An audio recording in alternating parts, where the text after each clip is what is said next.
ये है नुमान अख्तर, जो 10 सालों से भी ज्यादा वक्त से बुनकरी का काम कर रहे हैं।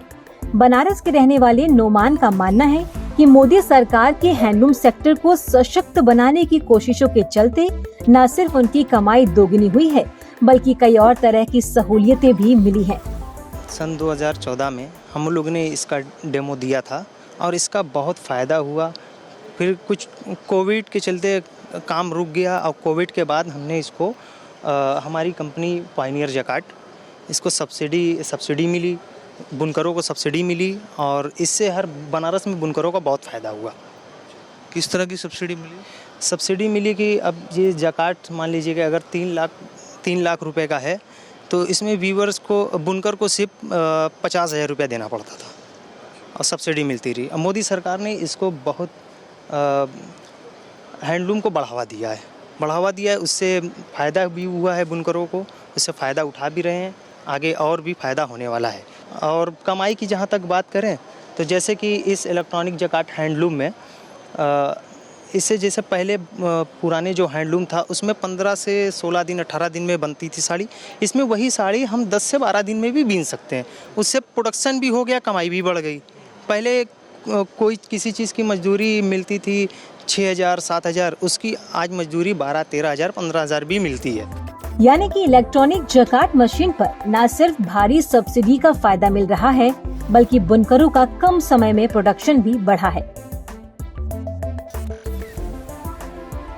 दूसरी कहानी है कर्नाटक की हुबली गांव की निर्मला इलकर की, जो पिछले 20 सालों से खादी की बुनाई, रंगाई और तिरंगे पर अशोक चक्र की छपाई के काम से जुड़ा है।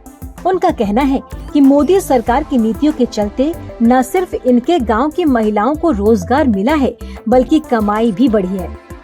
ऐसी कई कहानियां हैं जो हैंडलूम सेक्टर की बदलती सूरत बयां करती है। हालत तो ये थी कि खादी को भी मरणासन्न स्थिति में छोड़ दिया गया था। लोग खादी पहनने वालों को हीन भावना से देखने लगे थे। 2014 के बाद से हमारी सरकार इस स्थिति और इस सोच को बदलने में जुटी है। मुझे याद है, मन की बात कार्यक्रम के शुरुआती दिनों में ही मैंने देश से खादी का कोई ना कोई सामान खरीदने का निवेदन किया था। उसका क्या नतीजा निकला, इसके हम सभी साक्षी हैं। पिछले 9 वर्षों में खादी के उत्पादन में 3 गुना से अधिक की वृद्धि हुई है।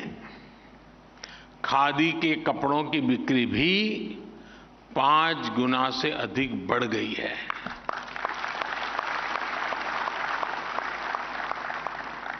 देश विदेश में खादी के कपड़ों की डिमांड बढ़ रही है। राष्ट्रीय हथकरघा दिवस मनाने की शुरुआत और लोकल फॉर वोकल जैसी अभियान से हैंडलूम सेक्टर को एक नया आयाम देने की कोशिश की जा रही है। इस दिशा में बुनकरों को प्रोत्साहन के साथ ही नीतिगत समर्थन के लिए पहल की गई। हैंडलूम सेक्टर का और तेजी से विकास करने के लिए भारतीय वस्त्र एवं शिल्प कोष नाम से ई पोर्टल भी लॉन्च की गई है। ये ट्रेडिशनल क्राफ्ट है हमारी, और इसको प्रिजर्व करने की सरकार की पूरी कोशिश है।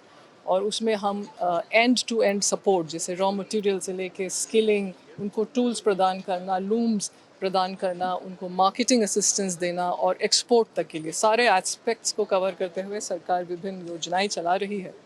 और साथ ही जो हमारे मॉडर्न डिज़ाइनर्स हैं और जो इंडियन इंडस्ट्री है, उनके साथ इनको लाने की कोशिश कर रही है, जिससे इनकी बनाई हुई इनकी कृतियाँ हमारे मॉडर्न अपैरल में और डिज़ाइनर्स की बनाई डिज़ाइंस में भी इनकॉर्पोरेट हो सके। भारत प्राचीन काल से हैंडलूम कारीगरी को लेकर दुनिया भर में जाना जाता है।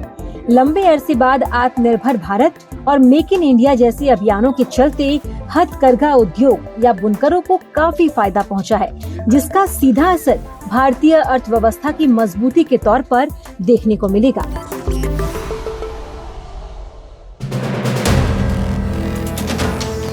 वीडियो पसंद आया तो हमें लाइक, कमेंट, शेयर और सब्सक्राइब जरूर करें।